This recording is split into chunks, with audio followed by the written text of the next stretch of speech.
राज्य सरकार राज्य मागासवर्ग आयोगानं याचिकेला योग्य उत्तर न दिल्याबद्दल आम्ही तक्रार केली। न्यायालयानं राज्य सरकार आणि राज्य मागासवर्ग आयोगाला उत्तर सादर करण्याचे आदेश दिले आहेत, असं वकील पूजा थोरात यांनी म्हटलं। सगळ्या याचिकांमध्ये उत्तर दाखल करण्याचे निर्देश दिले असून 7 फेब्रुवारीला पुढील सुनावणी होणार आहे। शासनाचा एकच युक्तिवाद आहे, तुम्ही उशिरा आला आहात, 30 वर्षांनी आला आहात। मागासलेपण न बघता शासनानं होलसेल पद्धतीने दिलेल्या आरक्षणाला आमचा विरोध आहे, असंही म्हटले। फक्त उच्च न्यायालयात आम्हाला न्याय मिळू शकतो, कारण हे आरक्षण चुकीचं आहे। राज्य सरकार टाळाटाळ करते, आजची शेवटची संधी आहे। प्रत्येक 10 वर्षात आरक्षणाचा पुनर्आढावा घेणं बंधनकारक असतं, पण तसं होत नसल्याचा आरोप वकील पूजा थोरात यांनी केला आहे। आज कोर्टापुढे मॅटर निघालं आणि कोर्टाला आम्ही तक्रार केली की मागच्या तारखेला जे कोर्टाने निर्देशन दिलेले शासनाला की रिप्लाय फाईल करावा, बॅकवर्ड कमिशनला निर्देशन दिलेले रिप्लाय फाईल करायला, ते काय पूर्ण झालेले नव्हते।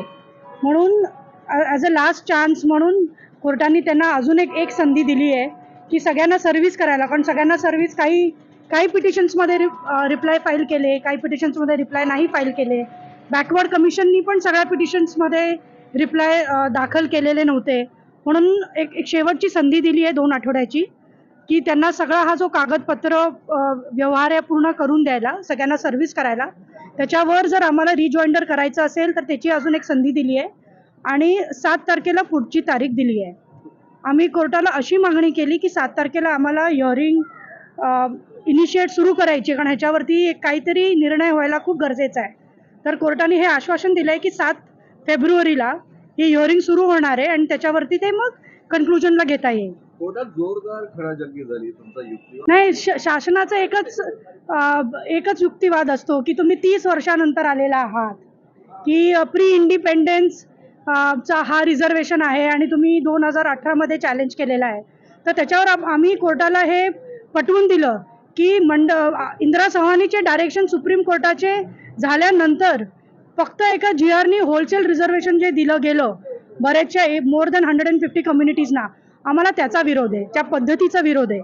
ज्या पद्धतीने तुम्ही इलिगल पद्धतीने जे कम्युनिटीजना without collecting any quantifiable data, कुठल्या कम्युनिटीचं गव्हर्नमेंट रिप्रेझेंटेशन किती आहे, एज्युकेशनमध्ये किती आहे, त्यांचा सोशल बॅकवर्डनेस किती आहे, हे न बघता जे होलसेल पद्धतीने दिलं आहे ह्याचा आम्हाला विरोध आहे। आणि म्हणून तुम्ही ह्याची नुसता हा युक्तिवाद करून की हे चुकीचं रिझर्वेशन आम्ही 30 वर्षापासून कंटिन्यू करतोय, हे आजही कंटिन्यू व्हायला पाहिजे।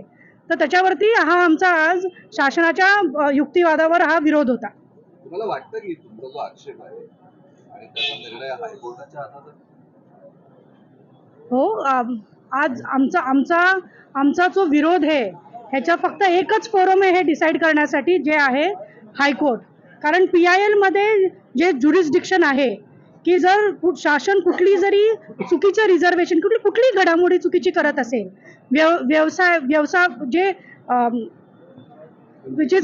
जी लीगल मेथड सोडून इलिगल पद्धतीने कुठलेही जर कार्य करत असेल, ते थांबवण्याचा अधिकार फक्त हायकोर्टाकडे असतो। 7 फेब्रुवारीला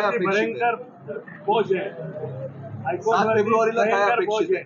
7 फेब्रुवारीला आम्हाला हे अपेक्षित आहे की सगळे ही हिअरिंग सुरू होणार, सगळ्यांचे रिप्लाय दाखल झालेले असतील, म्हणून ही अडजॉर्न करायची संधी पुन्हा शासनाला मिळणार नाही।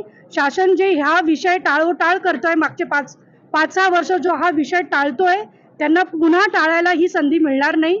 आणि आमचं हिअरिंग जे आम्हाला हवं होतं ते आमचं हिअरिंग सुरू होणार 7 फेब्रुवारीपासून।